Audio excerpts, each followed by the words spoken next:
Hello everyone, welcome back into this channel, and today I want to share the tutorial how to set your cookie settings on Google Chrome by iOS or iPhone.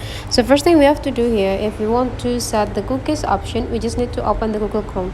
So let's open the Google Chrome first, and this is the look when we open the Google Chromes.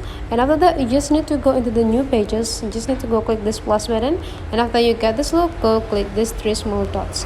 In these three small dots, go into the settings, and after that you just need to scrolling down until you found a privacy and security.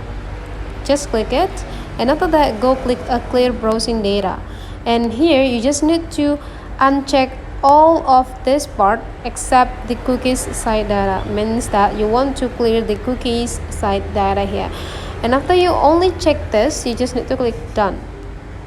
And now you already changed the cookies on your Google Chrome. So that's all the way how to change the cookies on your Chrome. If you found this tutorial is useful for you, don't forget to subscribe into this channel.